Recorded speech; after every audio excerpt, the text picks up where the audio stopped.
completed a research project on crowd simulation software under Indian Railways and working on another project named Information Security Education and Awareness, DAITY and MHRD. He has published papers in various national and international journals and conferences and contributed 3 books and book chapters.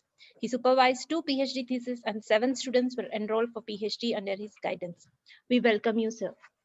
Now I request Dr. Anil Kumar Singh sir to give his precious inputs on big data storage technologies to our participants.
Hello.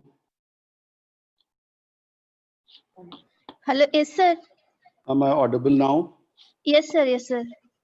That's great. Can you see my shared presentation on the screen? Yes sir, big data computing with Spark and Kafka. That's great. Thank you.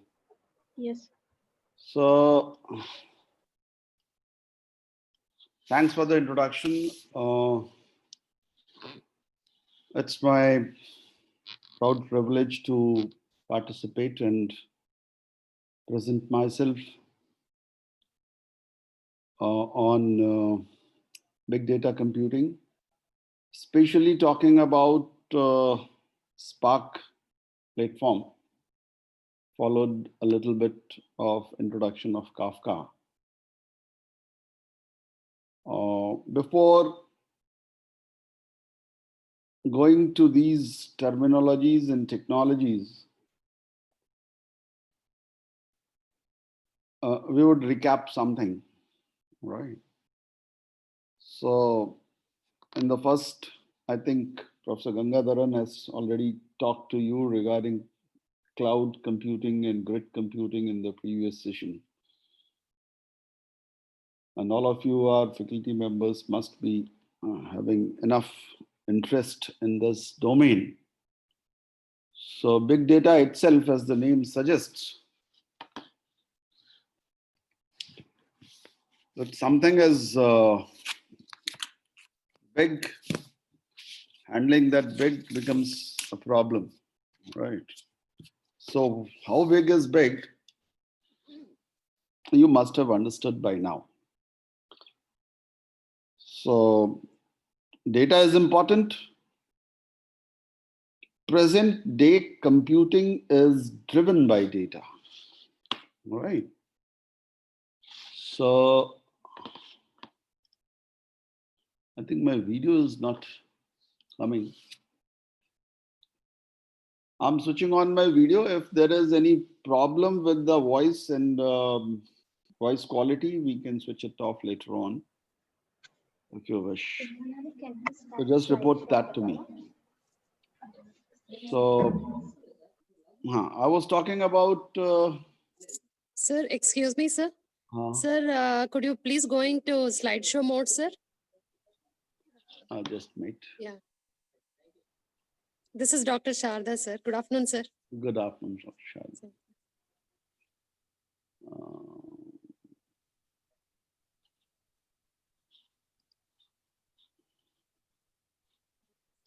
F5, if you can press F5, sir. It's not F5 actually, it's Keynote. Okay, this is a different, okay. So let me do it.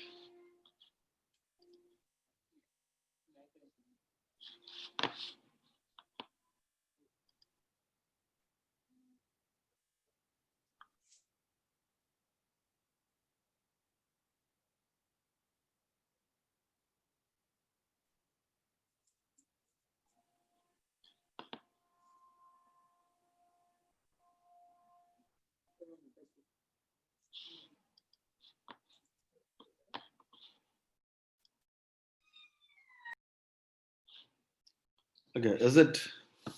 I think it's on a Yes, slide sir. mode now. All Yes, right. sir. Now it's okay. Now it's fine, sir. Thank you, sir. Okay. So I was talking about the notion of big data. So data is important. You know that data is relevant. There's a huge amount of data coming in different forms, that is heterogeneous, coming from different sources. So the characteristics of big data, which you popularly have read as 5 V's or more recently 6 V's, which involves volume, variety, velocity, veracity, and all. So let's not go into that detail because that's not my topic.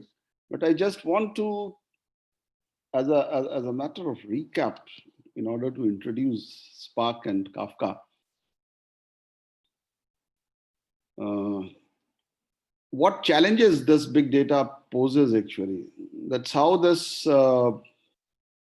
these technology appeared.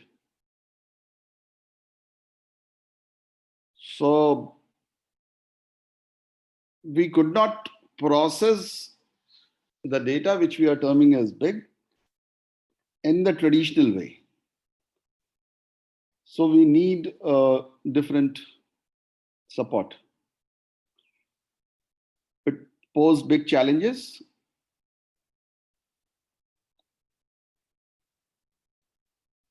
Scaling was difficult.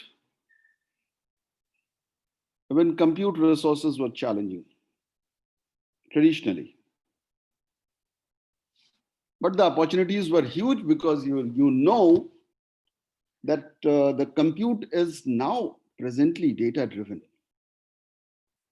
We are in the era of data driven computing. We are looking at the miracles all around us. And that's happening just because of the capability we are growing with analyzing huge amount of data. So how to tame this big data? Obviously, if there's a bigger problem which you cannot solve on your own, what you do, you divide in among the different workers, right? So divide and conquer was the obvious solution. Partition large problem into smaller independent subproblems. Smaller problems can be handled by workers, all right? So these workers, who are these workers? You can take them as a thread at the lowest level in a processor core, or you can have cores and a processor, one or many. There are multiple processors in a machine, then there are multiple machines which you can put together and call it a cluster. And multiple such clusters, you can put them together and call it a cloud. And so on. We don't know where the abstraction is going. So this is how we can divide and conquer. So we have got a work which is divided into W1, W2, W3 and more as per requirement, put different workers, get the results and get the result combined. That's a basic way of handling a bigger problem, right? So partition and combine. And that is what, my dear, is the base of the development of the technologies that support big data computing, right? Like Hadoop in the previous era, or simultaneously almost. And then Kafka came, then Spark came to support this type of computing, right? So enabling technology was, in a way, is nothing but the virtualization, right? Because that's what we depend upon for creating a distributed computing environment. We'll come to what distributed computing means because we need it. When we have got different workers to put, obviously these all the workers are working on their own, right? But even though coordinated, because the job is one. So the workers working on their own without us, you can say, working on their own, but with some aim to achieve that work. Right. So traditional stack, virtualized stack came where you can support such different workers because each worker may be having different capability. So on the same hypervisor, getting different applications to run, which require different resources and different environment, that was only possible with this technology. So either a bare metal hypervisor on the bare machine, which supports different operating systems, and you have got different applications running on that. And the problem, the solution seems very simple, all right? That we have got a bigger problem. We will distribute it. Now the problem will seep in as long you attempt to realize this solution. Realizing this solution would require you, because these workers would be working upon the data, which is huge in size. The transportation of data is not possible easily, which is a bottleneck. So the worker has to go to the data itself. Data has to be placed in a way it's available also. And they have to work not exactly parallelly, but seems like parallel execution in a distributed fashion. So when these workers are working parallelly, you can call them concurrently. So the problem is you need to take care of communication between the workers. And also access to the shared resource, because that is what on which they are working, data. So you need a synchronization mechanism. Lot of challenges. How do we assign work units to workers? What if we have more work units than workers?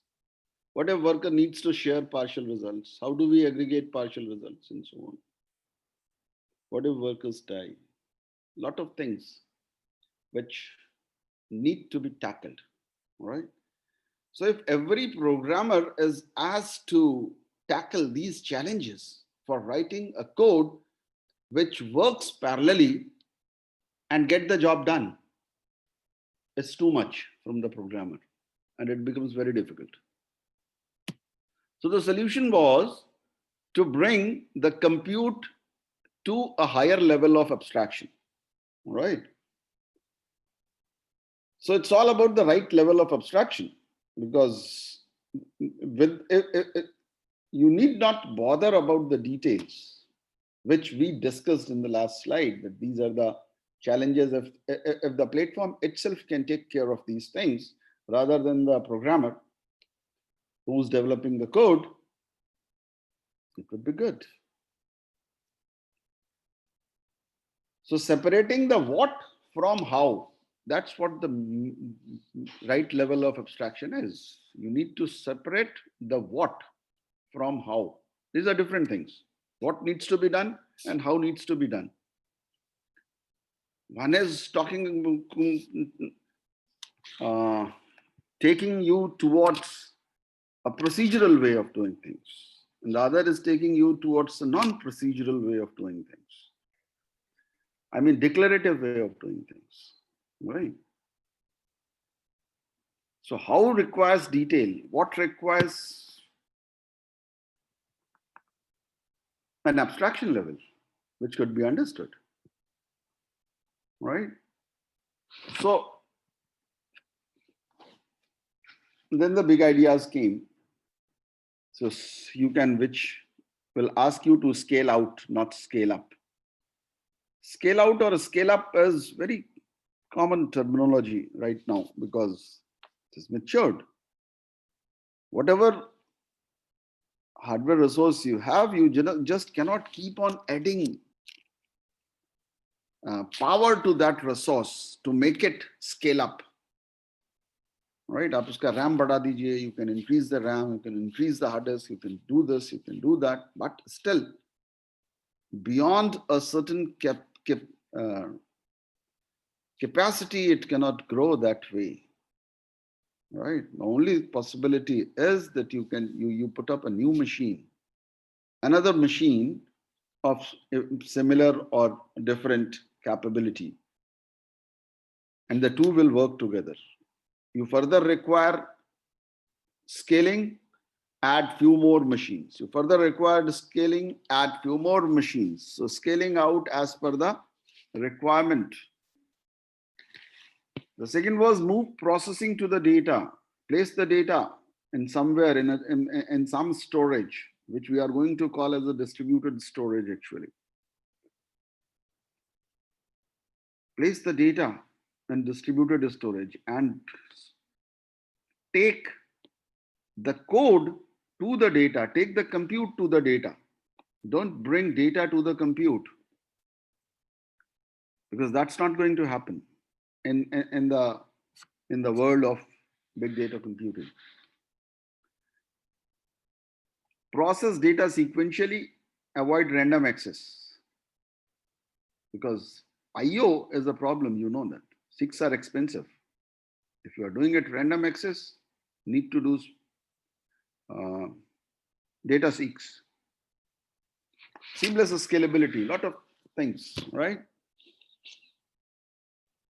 So then we reach to different programming models.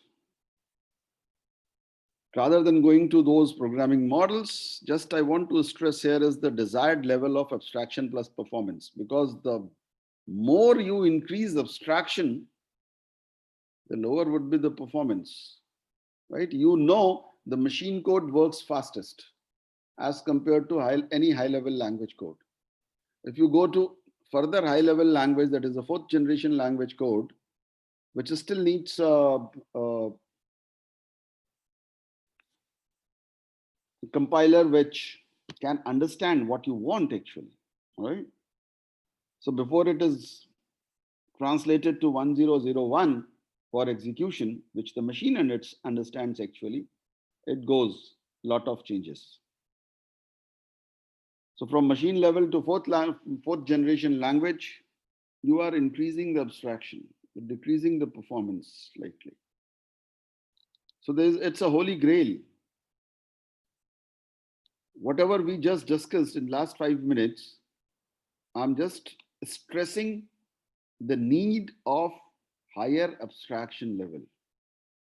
But that should not lower down the performance, like what it means.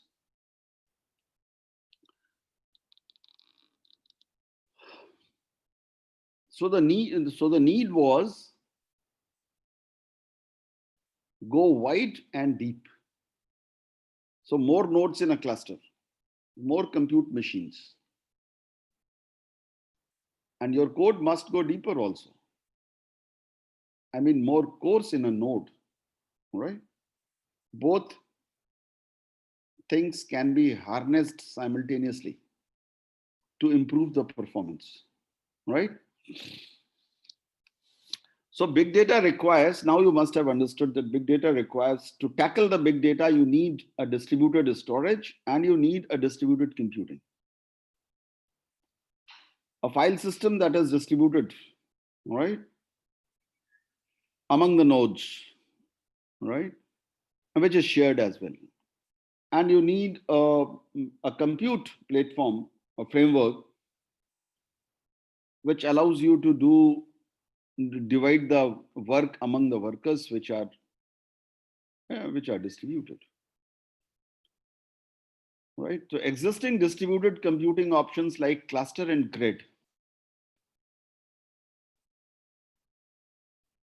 they are there, but they compute these options provide low levels of abstraction. The moment level of abstraction is low, the programmer has to deal with a lot of things: synchronization, deadlocks, data dependency, mutual exclusion, replication, reliability.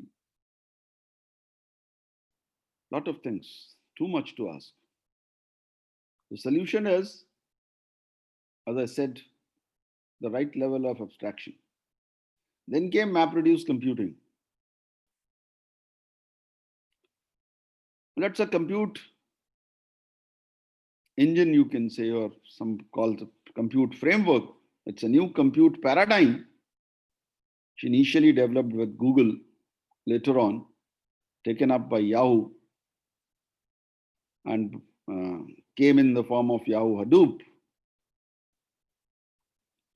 and Hadoop MapReduce, finally. So what is this MapReduce? It's nothing but a higher level of abstraction for dividing a work among the workers and accumulating the results from the workers. So map is the division and reduces the reduction. Rest of the things are done by, looked after by the platform itself, a framework itself. The programmer has to write map and reduce code. This MapReduce has certain deficiencies, certain shortcomings, which came early. To overcome these, some new technologies came actually. First, Apache Storm came actually. STORM, Apache Storm was as a project. It was taken for a long time. It supported stream processing. MapReduce was more or less not supporting iterative computing, and which most of the algorithms are actually, right? Intermediate results were written in the storage rather than it supports in memory. So you know that when you are computing, your compute is not in memory completely. All intermediate results goes to disk and they are read back to compute further. The performance will go down. Spark as another project, which is a top level project till date for a very long time at Apache, right? Looked after those shortcomings of the Yahoo, Apache and Yahoo Hadoop MapReduce. So MapReduce, as I said, it was used for easily writing applications to process vast amount of data in parallel on large clusters in a reliable fault tolerant manner. We will come to word fault tolerant in the context of a Spark, right? If there is any fault, it can be, the system is tolerant of that fault. How it is done in a Spark, we'll talk about. But MapReduce came with the same theme actually. The framework itself takes care of scheduling tasks, monitoring them, and re-executes the failed task. It requires a distributed file system, which is a Hadoop distributed file system. It's a Java-based file system that provides a scalable and reliable data storage. This storage could span over large clusters of commodity servers, right? So there's a shared storage from large chunk of compute machines, And on that, this big data is stored in order to get it processed. And as I told you, that chunk of data, wherever it lies, the compute has to go there, right? So since the monitoring and scheduling, resource provisioning, synchronization, a lot of things need to be taken care by the framework. So you need a resource manager, right? Mesos was the project which was initially as a resource manager, which developed the resource manager Mesos, MESOS. Yarn came later. It is essentially a system for managing distributed applications because you need that. So on one side, you get this compute engine that is called Yahoo MapReduce. Hadoop MapReduce, you can call it. On the other side, you have got distributed storage. So distributed approach to data storage. So one is Hadoop distributed file system. It presents like a local file system. Distribution of the data is handled automatically. So now you can think of this how once the data is placed in a distributed fashion, you also need to know the user when the user accesses a data item or a chunk of data for processing, where it is stored, on which commodity server,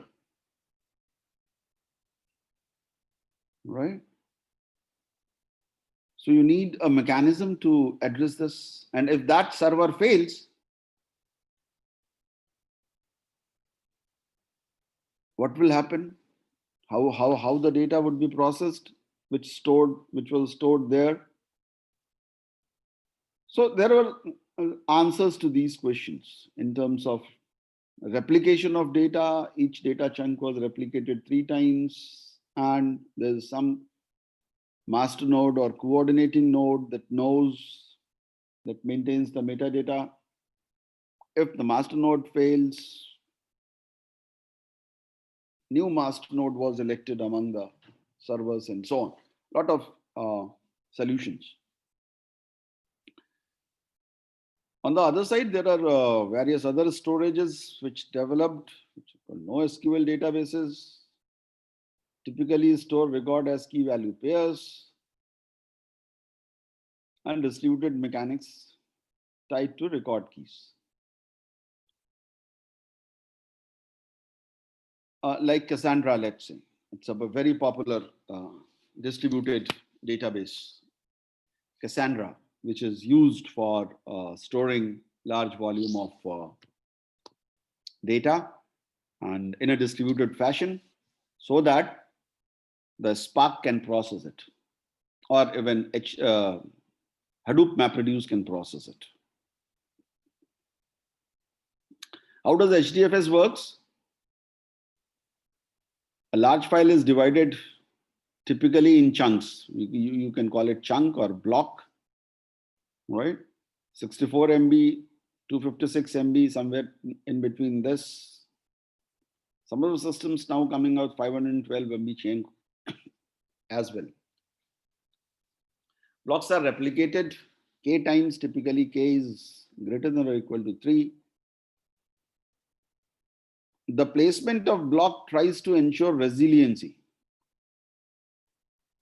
and minimize network hops, because if there is a movement of data from one node to another, then obviously it will be a bottleneck. On read, you can request 1 copy.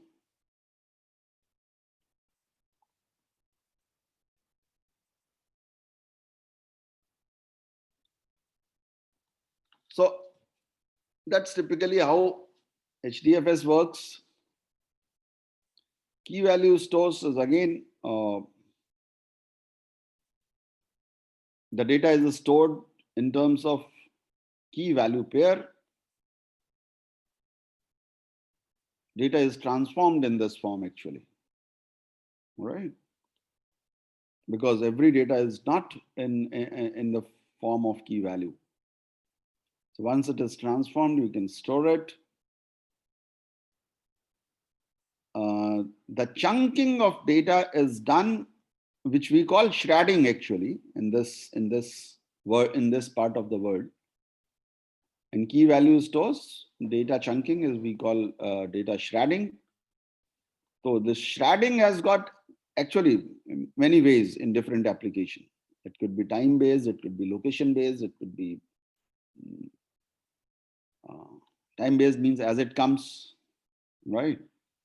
So for January, all the data, all the tweets will go to this chunk. For February, all the data will go to this chunk, this node, and so on.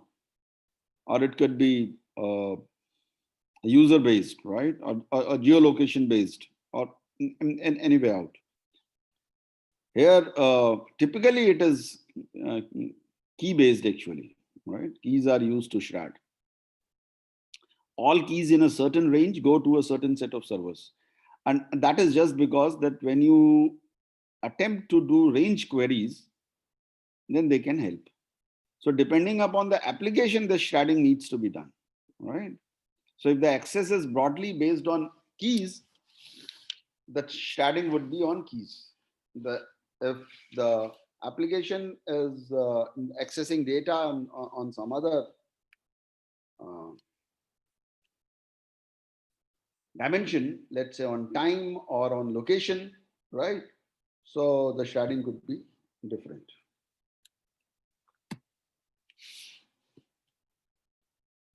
So this was all about motivation that I was talking about. A little more motivation I will talk. So some Spark basics.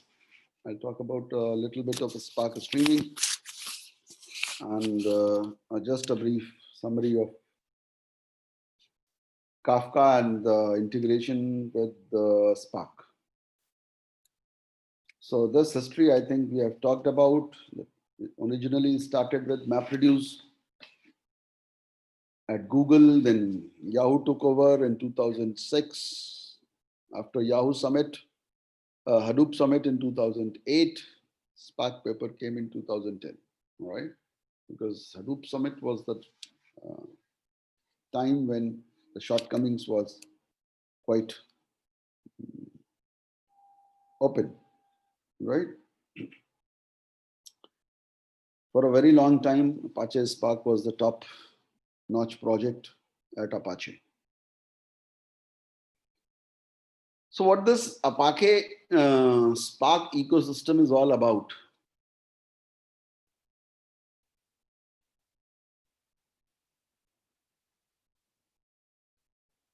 You need a data storage at the lowest level. So you need there are different technologies which we just discussed, whether it is S3 or whether it is Cassandra, whether it is Hadoop distributed file system, or some database like HBase, which is on the Hadoop distributed file system, right? So we need a framework. Apache Spark was aimed for this, that the data could be in any one of these storage, right? Which could be accessed, which could be processed at the top end with different requirements again, right? So you could be running SQL-like operations, right? So although your data is not in relational form, right? But since you need to run SQL-like operations, so it developed libraries like a Spark SQL. Then came mlib, actually initially Spark mlib, that was the machine learning library. later on, MLib, the recent version of a Spark MLib came as Spark ML, right? So all the, because you know that you have got huge amount of data, you are exploiting or harnessing the power of the data with the machine learning algorithms, right?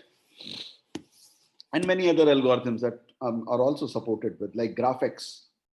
So that will come, I think, in the next diagram. And then you need a resource manager, right? The resource manager like Yarn was there, Mesos was there, right? And Spark Core, which has got APIs to handle, to access the data below, actually, right?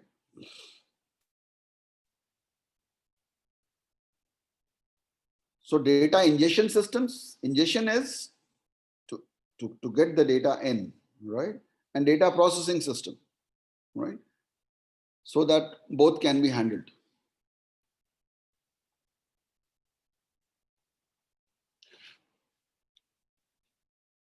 Apache Hadoop served lot of purposes, right? So it provided a right level of abstraction. That's correct.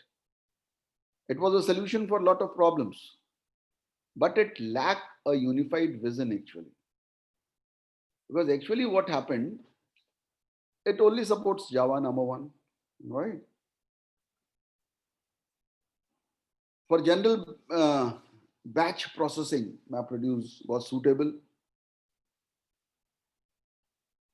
For other type of iterative jobs, it was not suitable. Streaming jobs, ad hoc SQL for graph systems, it was not supporting.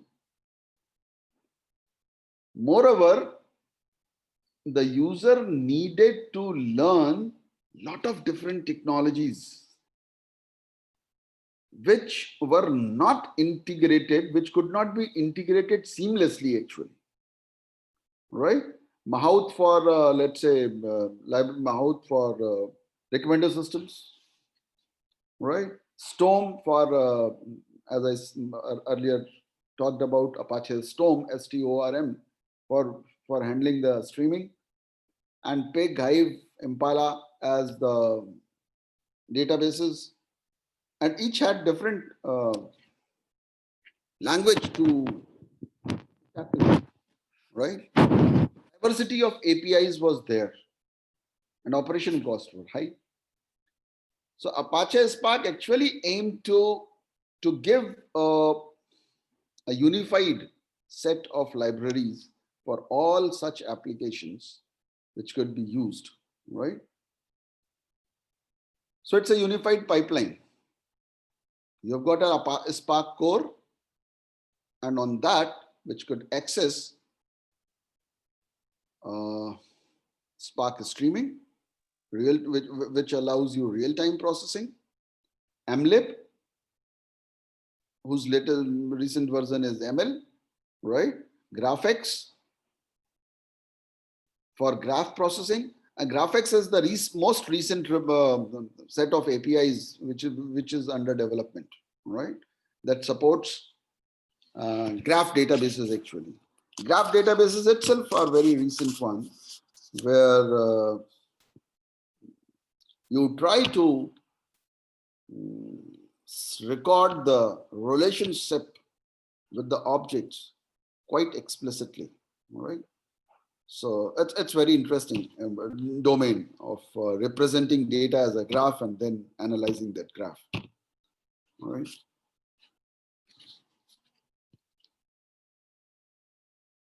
And Spark SQL plus data frames plus a structured data. So it is,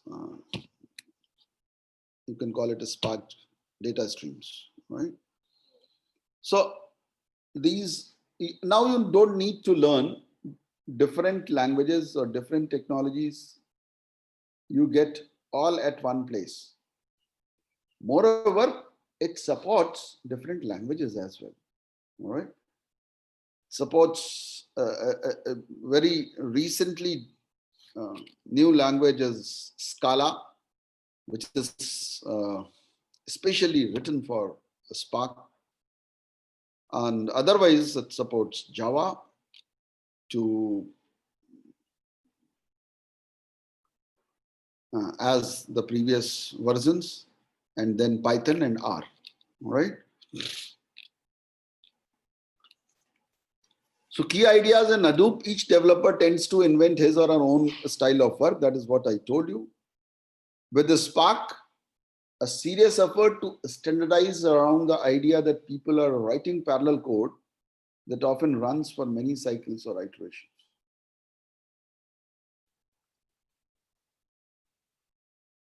The whole idea of a Spark is this, right? And it centers around a concept known as RDDs, right? Which are nothing but resilient distributed data set. I'll be talking about this a little more. How resilient distributed data set concept or RDD's notion make it fault tolerant. And it supports parallel or distributed computing.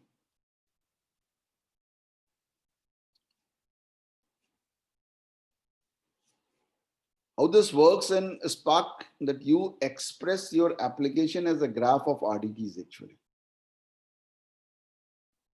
RDD contains storage, that is the data.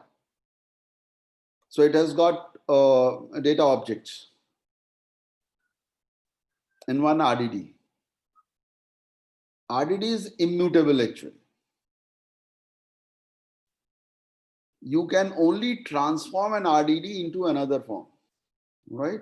So let's say you have got a sales record from one store stored in one RDD, right? And if you need to filter out a sales record of a particular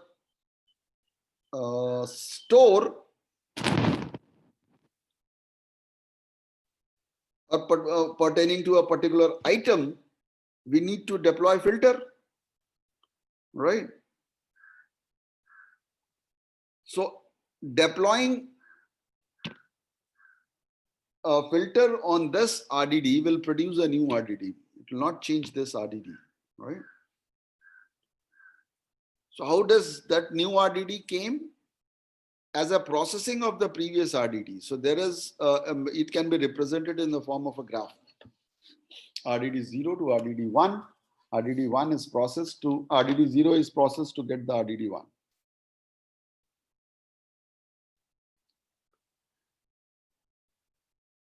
Okay. The Spark can be told to cache the reusable information either in memory, in SSD storage, or even on disk based on when it will be needed again, how big it is, and how costly it would be to recreate.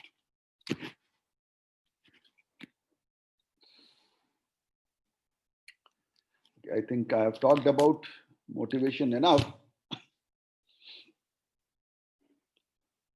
So talking more about a Spark, you can understand it as a general purpose computational framework that substantially improves performance of MapReduce, but retains the basic model, right?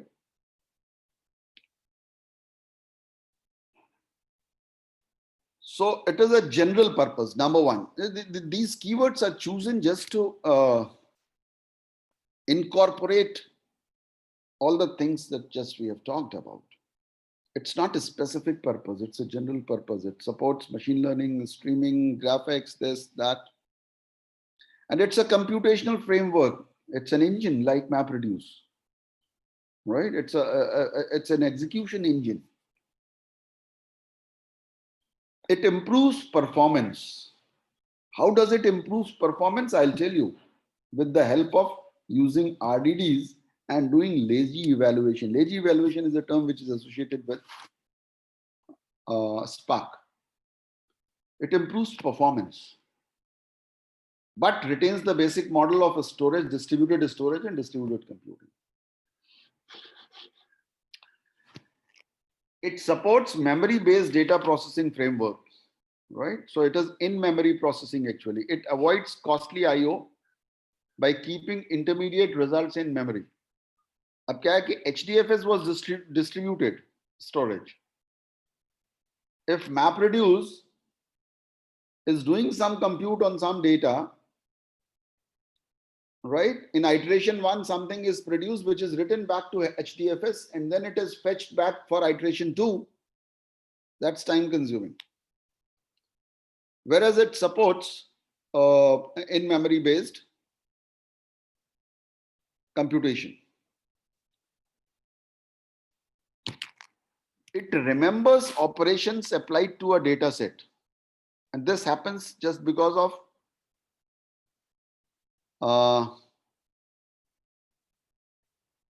the graph of RDDs, right? So how the data set subsequently were transformed, right, by applying different actions. So transformation and action are the keywords of this Spark. And it remembers to make it fault tolerant actually, right? Even if node fails, any node fails, in case of any failure or fault, it knows how this RDD on which this node is working was actually produced. So if you know how it is produced, you can go back and reproduce. Now here you can argue that reproducing that will be an overhead, correct?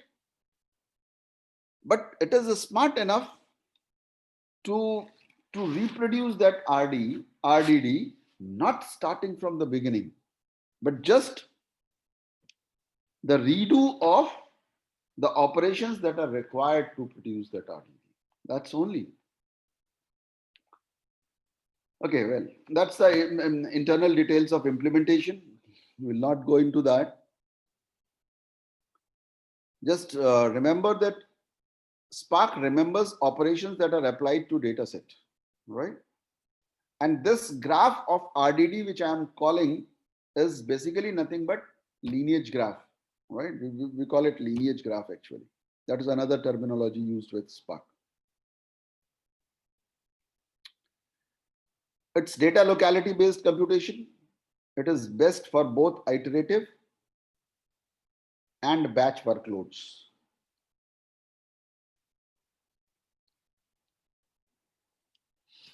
Okay, so this summarizes what we have talked. And further, if we go,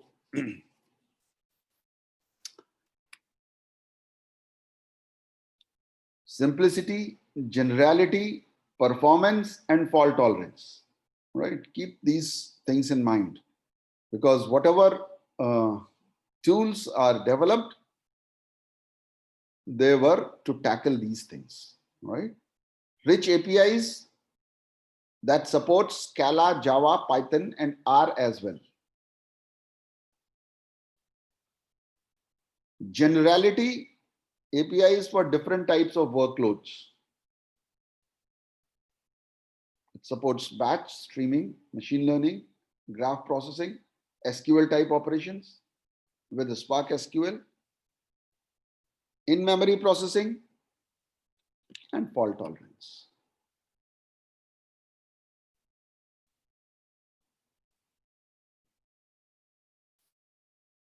When you install a Spark, Spark could be installed on top of HDFS or on its own, on any cluster. You can even install it on a single machine with single node compute cluster.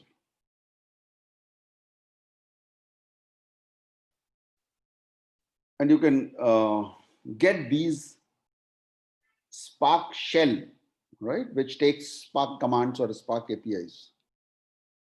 So PySpark is a shell which supports Python code, right? The second shell which I have shown as an example is Spark shell supporting Scala, right?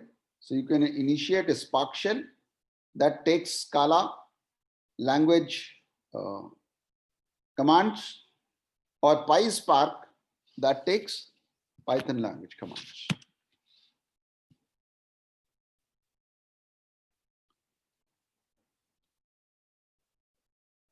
Any Spark code you will find actually with a very reduced lines of code to get the job done. As I said, that it is at a higher level of abstraction.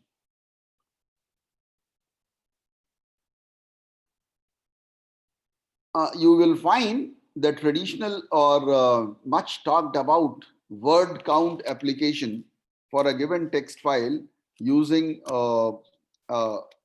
MapReduce, and then compare the same code with Spark.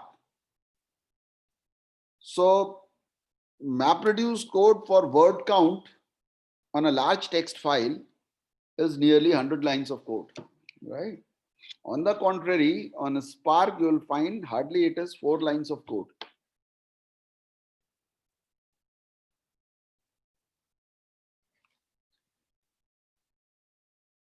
This code is talking about filtering something from a file, right? I'm not going to discuss the code. I just want to stress here, right? That is how Spark actually works. To work on a Spark, you need to set the Spark context. Spark context set, you can think of something like, who's the driver? There is a keyword called driver. Just give me a second. There's a little. मुझे अभी ये नहीं चाहिए, sign करना है क्या इसमें? नहीं, अब देखेंगे नहीं, हम देख चुके हैं और इसमें हमने एक जो मेजर चैप्टर था वो कर दिया है, ठीक है, इंट्रोडक्शन वाला, क्योंकि इंट्रोडक्शन और रिजल्ट ही पढ़ा जाता है। इसके रिजल्ट्स अगर इसमें इनकॉर्पोरेट हो गए हैं तो ठीक है, और नहीं तो इसको एज इट इज जो है उसको भिजवा दीजिए, क्या कहते हैं उसे, हाँ, IPR सेल में। फिर उसको मेल किए होंगे सर, वो रोहित सर मेल किए हैं, वो मैं फॉरवर्ड कर देना होगा आपको IPR सेल में, फॉरवर्ड कर रहा हूँ ना मैं।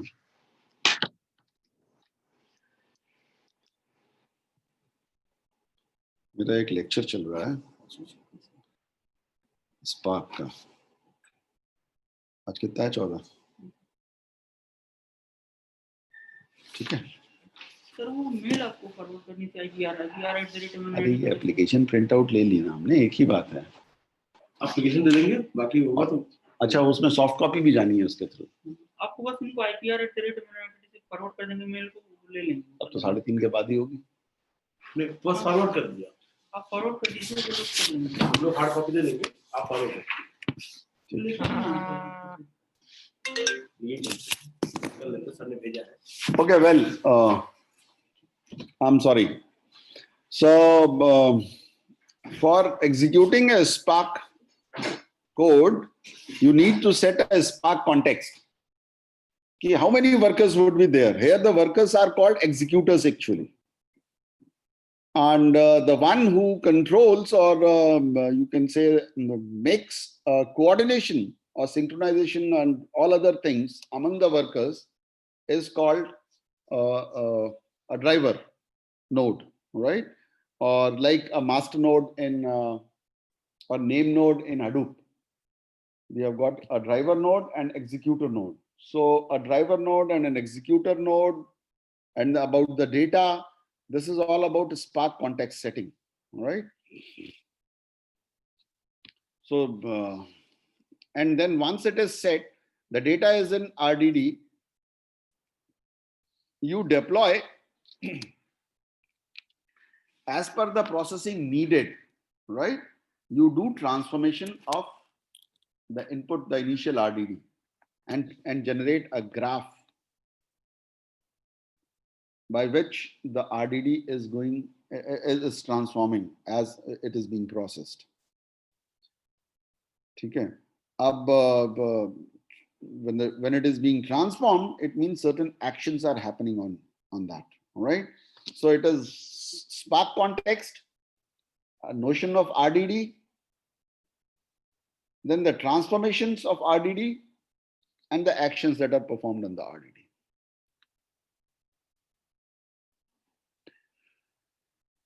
Okay. So that's what I just said, is every Spark application requires a Spark context. And that's the main entry point to the Spark API. And then you deploy everything on SC, whatever a Spark context you create, right?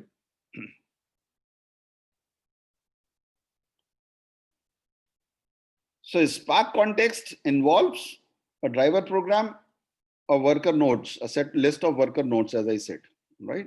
Which are called executor. Each worker node is nothing but an executor, right?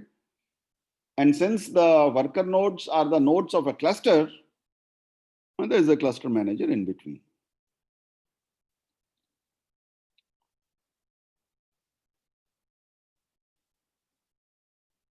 So it works as a client and represents a connection to a Spark cluster.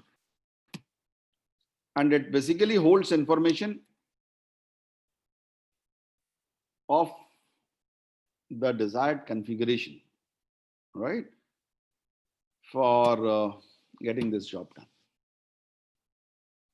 Now coming to the data, which is in the form of RDDs, which is stored as RDDs actually, which is very fundamental to a very new notion, which came up in the Spark. RDD is nothing but resilient distributed data sets actually, right? It's an immutable collection of objects that can be operated in parallel, right? When we call it resilient, it means if the data is lost or if the node fails, which had that data, it means data is lost. This data can always be recreated.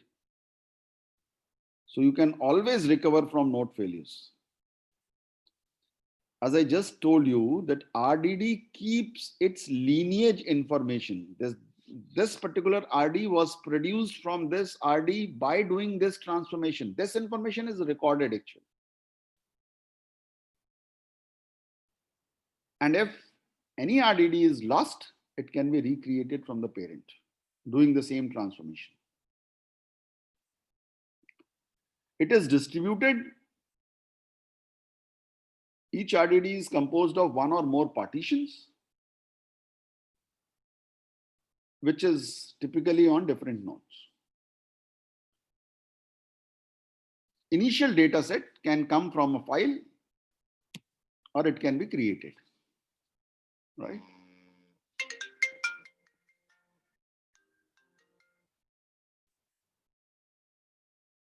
Sir एक lecture में हूँ अभी, वो उसको sir एक lecture में हूँ, उसको दे दिया है ब्रजेन को मैंने.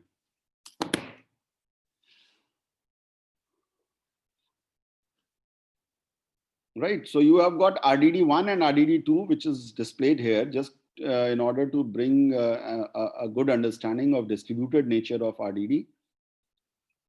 RDD1 consists of different partitions. Each partition has got certain data objects, right? And you can see that these partitions are distributed among the cluster nodes, right? It's not as if the entire RDD is at one partition, okay? Fine.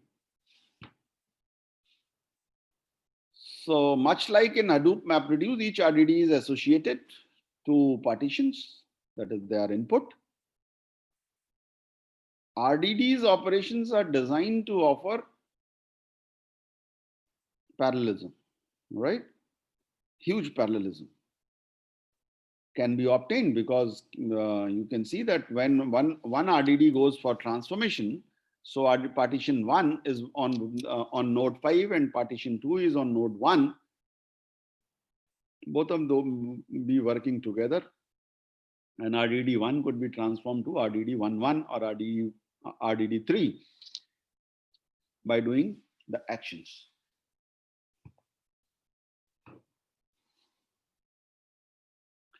Spark will spread the task over the nodes where the data resides, right? As I told you, that bring compute to the data, don't take data to the compute.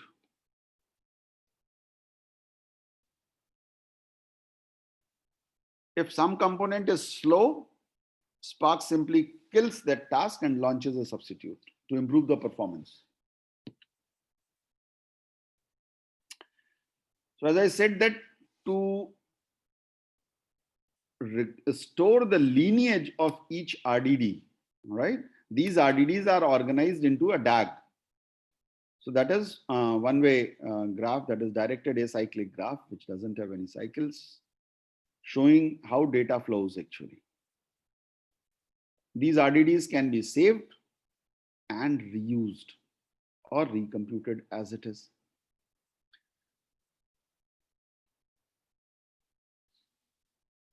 Any data set that cannot be saved in memory, that cannot fit in memory, it will be saved on the disk. And there are APIs available. Or you don't require APIs for that. It's the internal operations which looks after storing that RDD, right?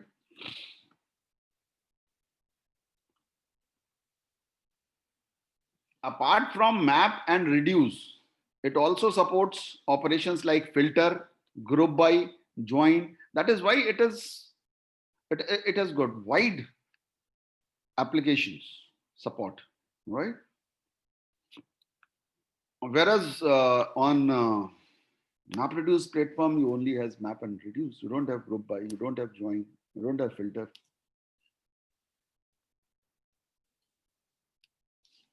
RDDs are designed to be immutable, right? Create once, then reuse without changes. No updation on any data which is stored inside an RDD. किसी भी data object को you cannot update, do an update operation. Even if you do an update operation, it's not as if you cannot do it. You can always do that update, but it will produce a new RDD, right? If some data object on RDD are updated, it means certain transformation happens on that RDD and it will produce a new RDD. So Spark knows this lineage, which can be recreated. And this lineage is the basis of fault tolerance, right?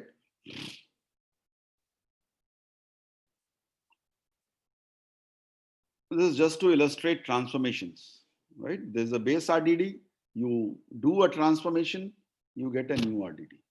Further transformation, you get a new RDD, right? So that way, a graph is maintained actually. Finally, some action is performed to get the result. It will produce the value, right? Transformation doesn't present the value. Transformation transform an RDD into new RDD, whereas action produce the result, right?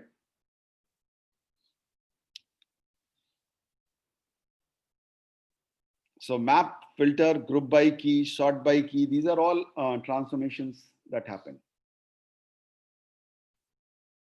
Transformations are lazily evaluated. This is very important. That is called lazy evaluation in Spark. Many times it is asked, what is lazy evaluation in Spark? which allow for optimization to take place before execution. And it is very interesting to associate laziness with optimization, with improved optimization. Is it not? Lazy evaluation is something like which is there in recently. If you look at the compilers, right? So each expression is evaluated as it comes, right? Or you can have an example which may not be needed actually sometimes. Say, for example, you are evaluating a truth value by doing A and B, and operator between A and B, and you know the truth by truth table that if A and B both are true, then only it will evaluate to true. It's very simple. So if somebody who is evaluating, that is the compiler who is evaluating this expression A and B, knows at some point of time that A is 0, that is A is false, will it evaluate B? No, it should not, to improve upon the optimization. Because whatsoever is B, it will always be evaluated to false. And this is nothing but called short circuit, popularly in compilers. Short circuiting. Similar type of short circuiting happens in this Spark actually. Right. So it's something that when you ask Spark to do some task, listen to this carefully actually, this is very important. When you ask a Spark to do some task, it typically creates a shorthand of what to do to complete that task. Shorthand notation may, it will write something in shorthand notation. Sometimes it does a little bit.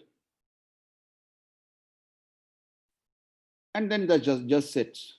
It doesn't do actually.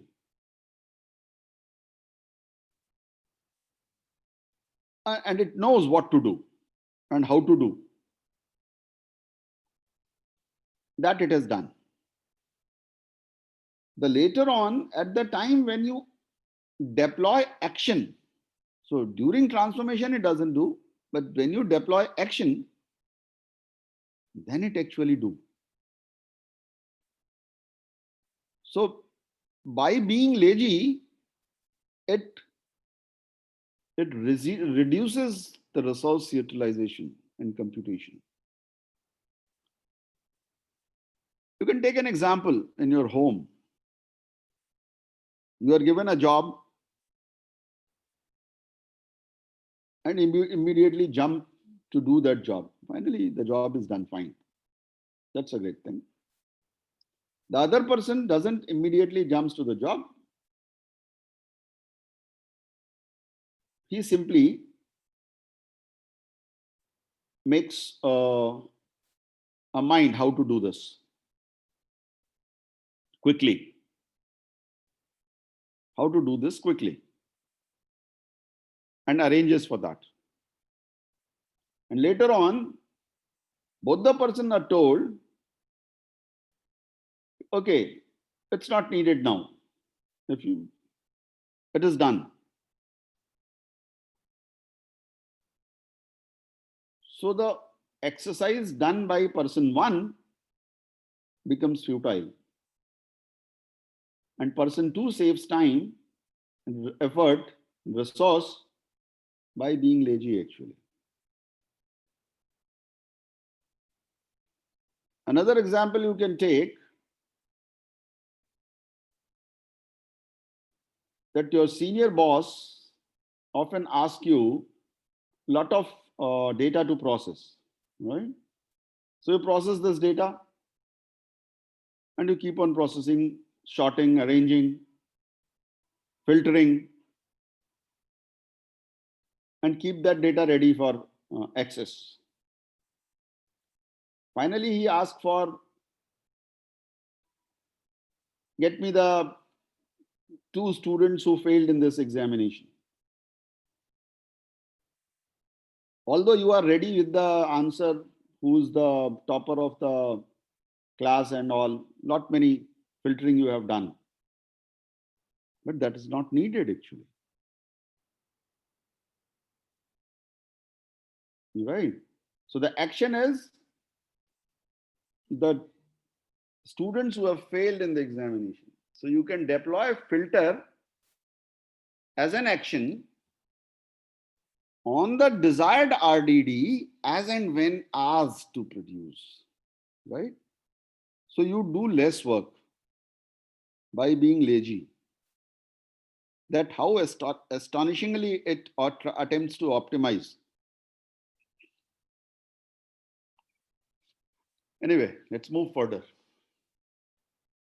So it's an example of map and other transformations, right? So there's a text file, you can map.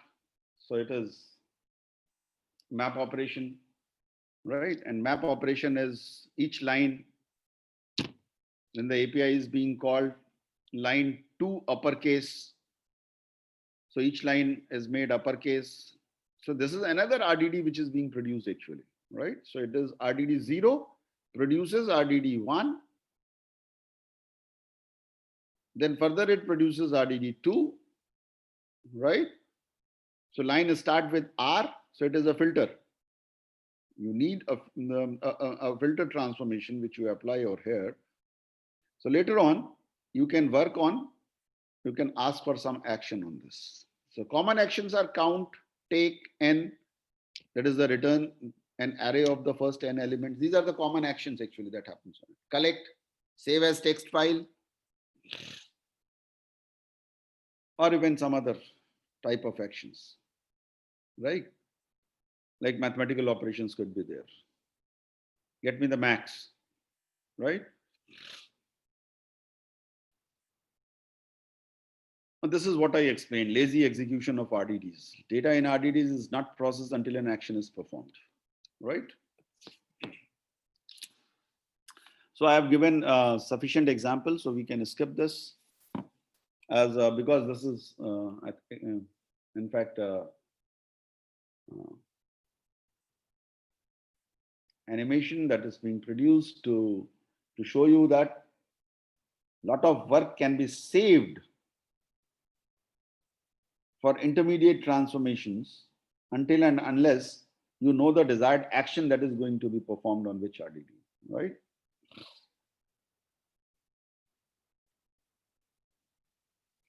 So actually action triggers the computation and we call it a pull model, right? Okay. Coming to stream processing, the data, let's not go into what is a data stream, right? Data is coming in time stamped fashion, right? With a high velocity, let's say. And it has got huge applications. Fraud detection in bank, these are the slides I have taken, the source which is mentioned in the first slide, because it requires some imagery to be used, and I'm using it as it is. Like fraud detection in banks, anomalies in sensor data, it could be heart rate or it could be sensor or it could be any other type of data. You are, tweet streams are coming, and if you are interested in filtering out cat videos in tweets, so that could be another application, a lot of application that requires stream data processing.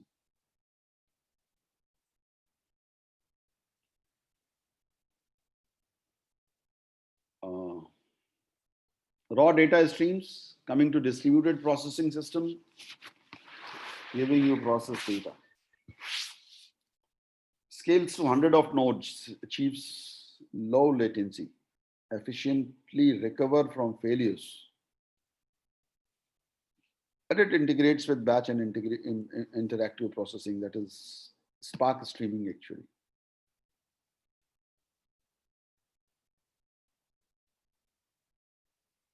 What people have been doing is building two stacks, one for batch, one for streaming. Often both process same data.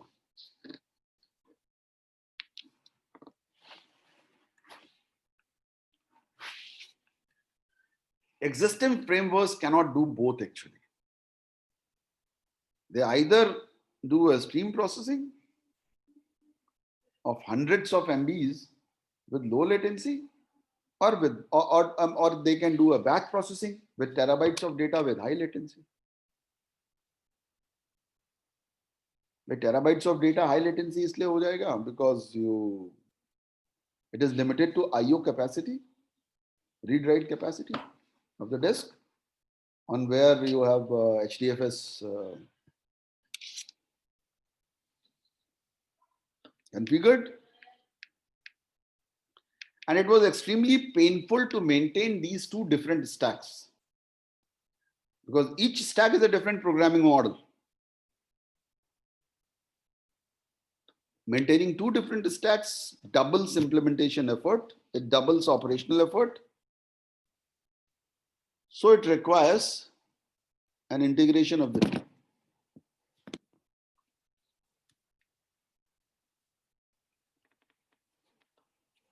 Traditional processing model is based on pipelines of nodes. Each node maintains a mutable state. Each input record updates the state and new records are sent.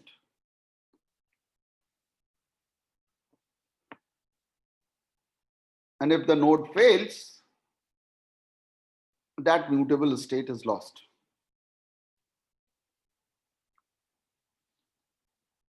That makes difficult for stream processing as fault tolerant.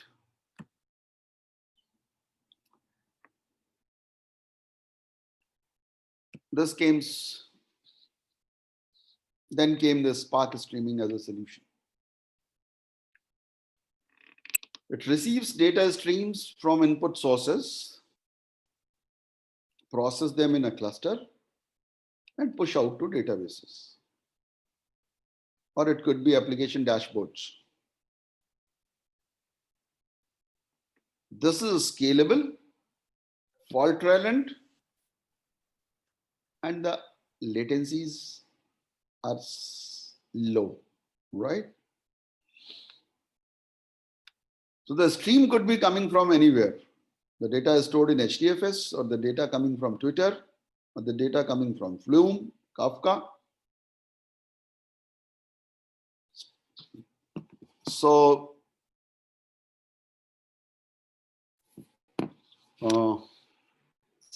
Spark streaming model processes it and pushes out onto HDFS databases and dashboards.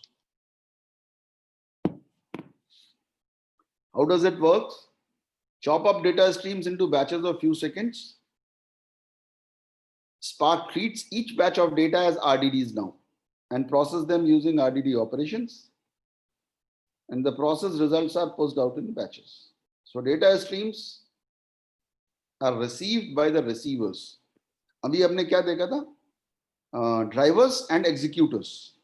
Now there is one more notion which is called receivers, which receives the. These receivers receive the data streams, which might be coming from different data sources, mind it. Right? One application could be handling data coming from different data streams. There are multiple data streams could be. And then produce batches of data, right, as RDDs. And then Spark knows how to process this RDDs. Spark streaming programming model is based on DStream, that is called discretize the stream, represents a stream of data implemented as a sequence of RDDs. DStreams API are very similar to RDD API. All right. And they can be used to create input DStreams from different sources. You can apply parallel operations. Right.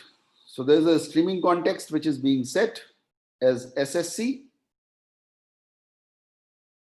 So it is a Spark streaming context. Earlier we have used the term SC as Spark context. So the Spark streaming context is being set, and the operations are deployed on the context, which is SSC, to create a stream. Right. And the values are tweets.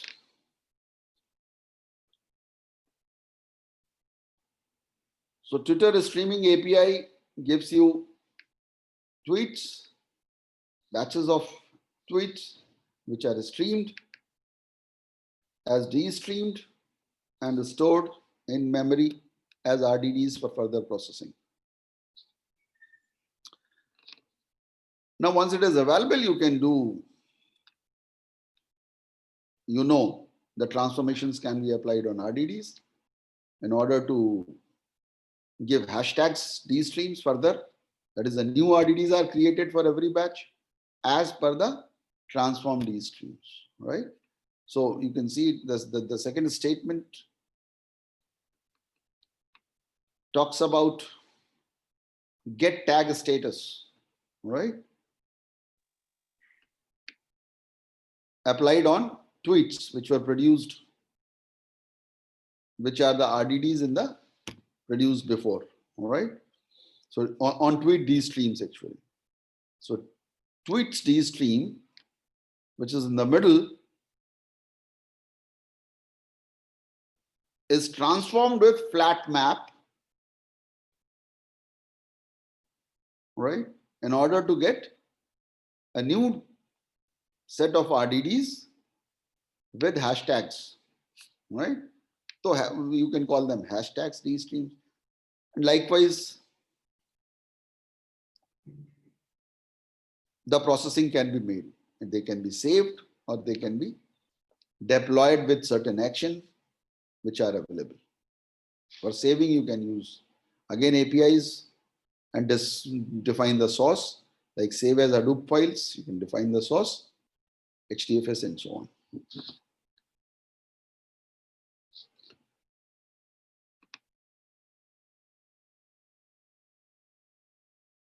This is a solution also for an arbitrary combination of batch and streaming computation. It's not only that Spark only is meant for streaming data, right?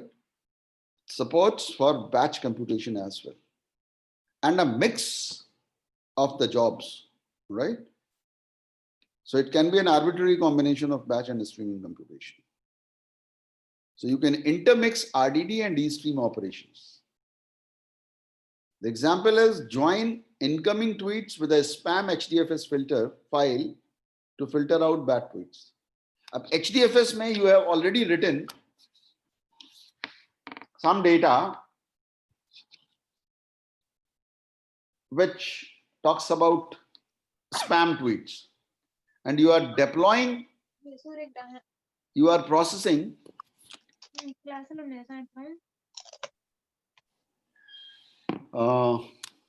the incoming stream with the batch which is there in HDFS, right? Together.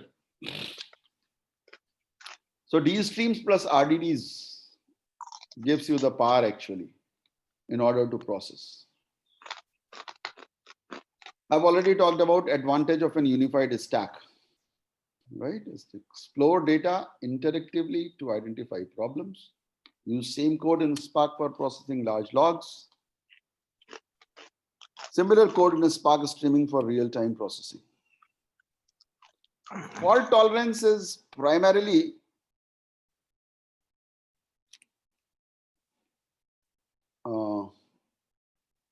as a result of storing lineage of RDDs actually, right? So data lost due to worker failure can be recomputed from replicated input data. All transformations are fault redundant and they are exactly once. So out of the box, Spark provides actually Kafka, Flume, Kinesis,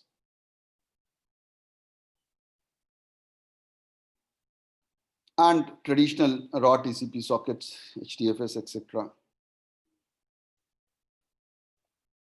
It's very easy to write a custom receiver. Receiver is the one who takes the stream and produces the batches.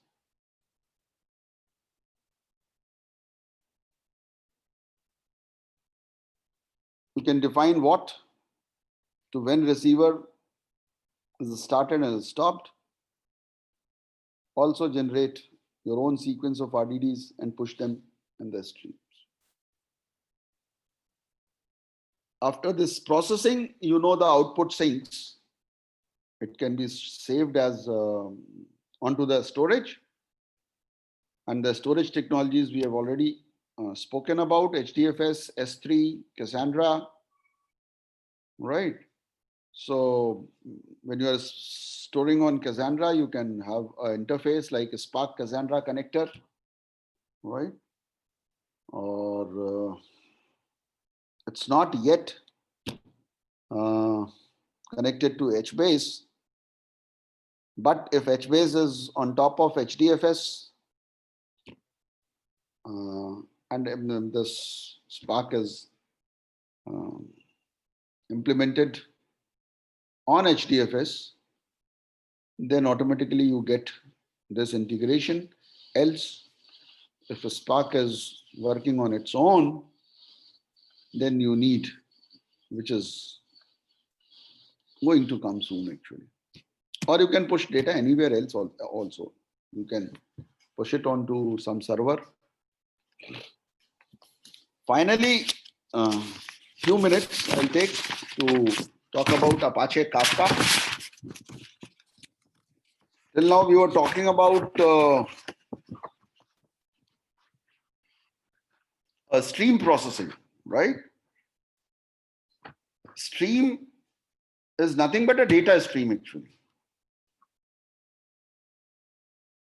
Now, actually, with the complexity of the applications, right? With the type of the applications coming, the abstraction level is going further higher.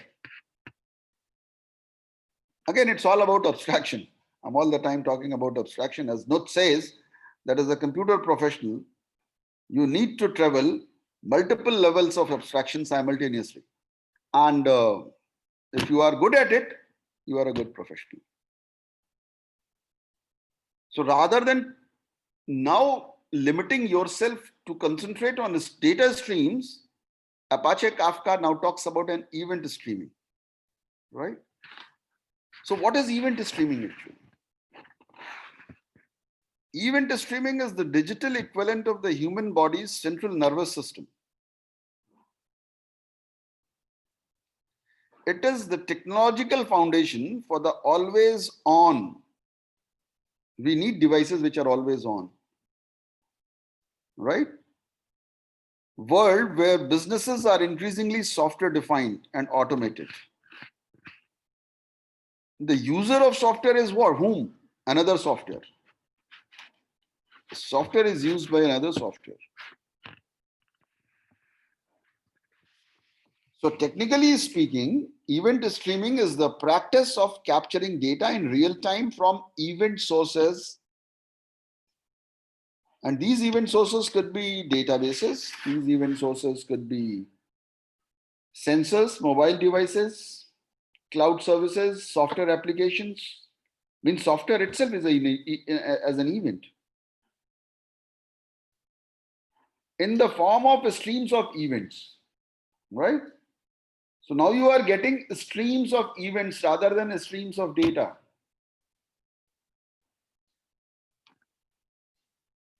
So now your objective is to store these stream of events durably and reliably as for long as you want. and then to process the stream of events as they occur or retrospectively.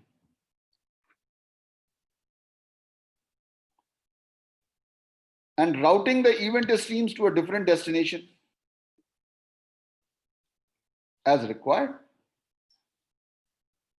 So it is nothing but a continuous flow and interpretation of data so that the right information is at the right place at the right time. Right? So producers, they are event producers, right? So it's basically on producer consumer. And in between there is a Kafka cluster, right? Which works on the notion called topic. That is the data streams related to one topic.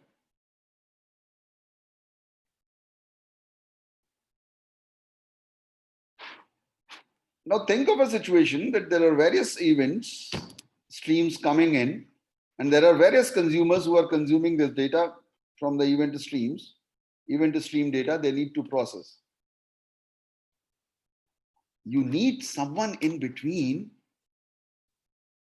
which facilitates this, that producer can write and consumer can read, right? And this is what Kafka is doing actually. When you deploy Kafka on a cluster, you facilitate this, that the consumer can consume the data stream arising out of events, or at a higher level you call it event streams, which is coming to Kafka. So 2 more minutes, I will take distributed systems consisting of servers and clients that communicate via high performance TCP networks. You have got servers, and there is a notion of brokers because it is on producer consumer. So some of the servers from the storage layer are called the brokers. You need Kafka Connect to import and export data as event streams to integrate Kafka with your existing systems. It is highly scalable and fault tolerant as the entire Spark is. The clients on the consumer side, they allow you to write distributed application and microservices that read, write, and process streams of events in parallel at scale and in a fault tolerant manner, right? So that's a Kafka ecosystem which we can skip. I'm coming to the end of the session. What I tried to do today is to take you to the journey of understanding the challenges of big data and the solutions that came to solve those challenges in order, like first HDFS, Yahoo, Hadoop MapReduce with distributed storage as HDFS, and then the shortcomings, then a Spark and the Spark ecosystem, followed by one specific application, you can call it a Spark streaming. Although Spark supports graph processing, Spark supports machine learning applications, Spark supports SQL-like. We cannot discuss all in one session. So a little bit of a Spark streaming and the role that Kafka is playing to handle data stream arising out of event streams. And that's all. So any questions from the audience, they are welcome. Briefly. And thanks for giving me a patient hearing. Thank you, sir. I hope your address would have paved the way to understand the concepts of Spark and Kafka streaming ecosystem. Dear audience, if you have any doubt, please turn on your video and please ask the questions. Hello sir, मैंने education data mining में research as a research scholar में work कर रही हूँ। तो मुझे आपसे ये क्वेश्चन करना था कि जो ये अपाचे स्पार्क है, क्या ये किसी तरह से हेल्प करेगा एजुकेशन डेटा माइनिंग में? कौन सी डेटा माइनिंग में? Educational data mining. जी बिल्कुल करेगा, क्यों नहीं करेगा। आप educational data mining का data, you can take that data either as in the form of a batch data or as a stream data. The way you are handling, the way whatever data you are processing, the educational data mining requires the data related to educational institution and education to be processed, right? Yes, So sir. if you are tackling that data as a stream, you can take help of Apache Stream, or even if you are doing it as a batch, you can do it with the Spark as well as Yahoo Hadoop MapReduce. And obviously, the only requirement is that you must have data at scale, right? Means the volume of data must be at least larger, bigger, in order to exploit this platform actually. If the data is small enough, you can do it. Yeah. You don't need to get into this because it will involve its own overhead, and that will not be an advantage, right? So if your data is big enough, you definitely are going to get an advantage, and there are a lot of things which you can deploy. You can use MLib or Spark ML or even Spark SQL. All the technologies can be used for this, right? Okay, sir.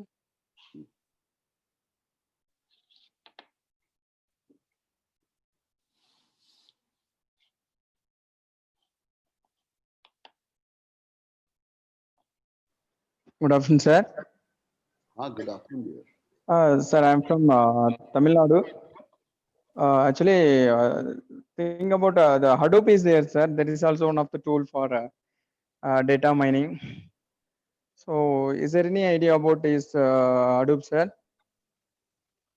I think I have discussed in my talk what Hadoop is basically aimed at for processing, data processing. That is in terms of Hadoop MapReduce.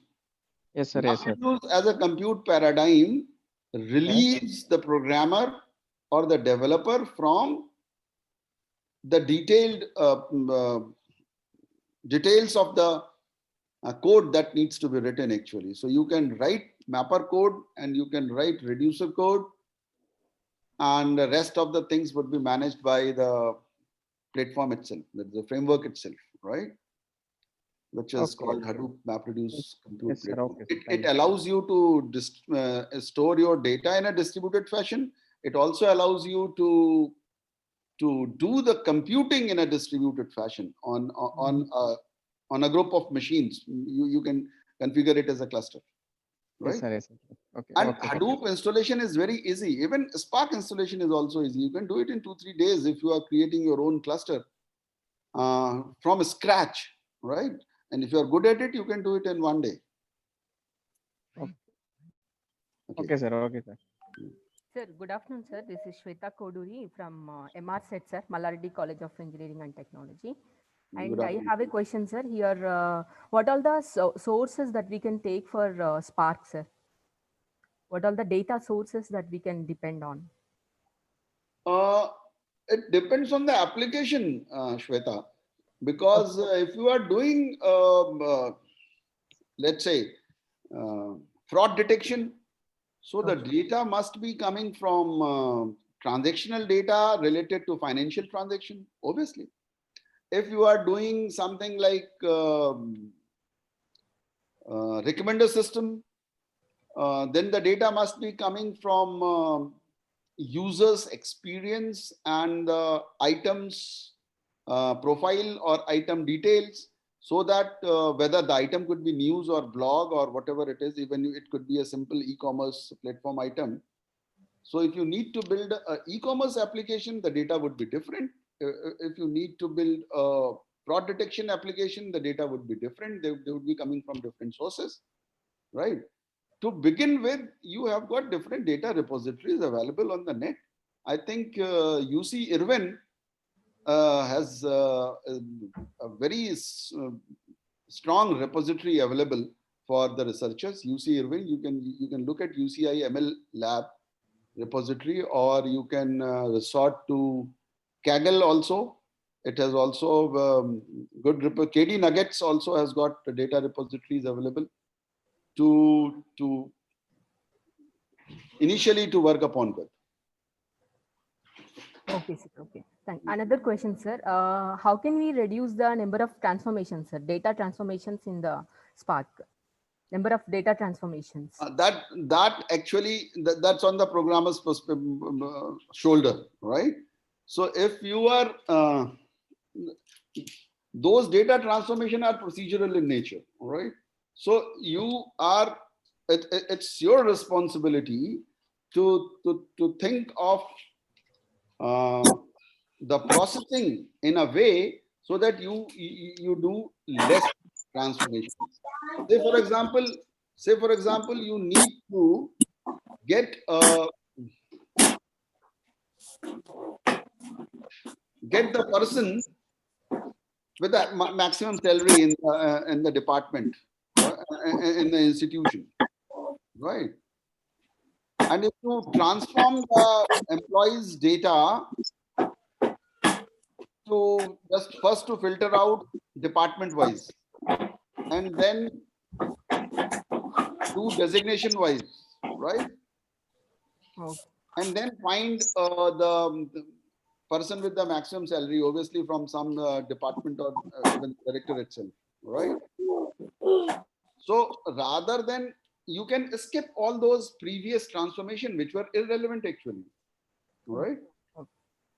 And I have told you during my discussion that even if you ask Spark to do these transformations, Spark is not going to do it. Spark is lazy. It's going to do lazy evaluation. So what it will do, it will keep things in its own way. That is what to do and how to do. And then when you ask the question and when you perform the action, it itself reduces the number of transformations actually, right? Okay. So you don't bother about the number of transformations, reduction of the number of transformations, right? Okay. Lazy evaluation itself, you read more on lazy evaluation, right? Okay. Will give you the advantage of reduced transformation. That is how it optimizes actually. Okay. Okay, sir. Thank you. Thank you, sir.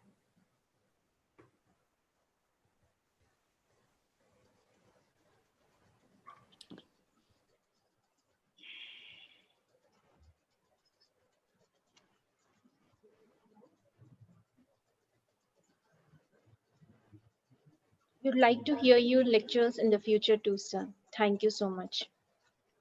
Thank you. Thanks. So thank you very much, sir. Thank you for obliging and giving your expert talk today, sir. We'll be in touch. Sir, if you can share your mail ID with the participants, if they're having further queries, they may get in touch with you. Okay, it is ak@mnnit.ac.in. Or shall I post? AK only, the first two characters of my name, ak@mnnit.ac.in. Okay. I think the participants have got mail ID. So for any further queries, you can get in touch with sir. Okay, sir. Thank you, sir. Have a good day, sir. I will actually type my message here. ak@mnnit. Thank you all for attending day 1 of 5 days faculty development program. Hope to see you all with the same spirit for the remaining days too. We'll meet you again tomorrow at 11 a.m. sharp. Thank you. Have a nice day.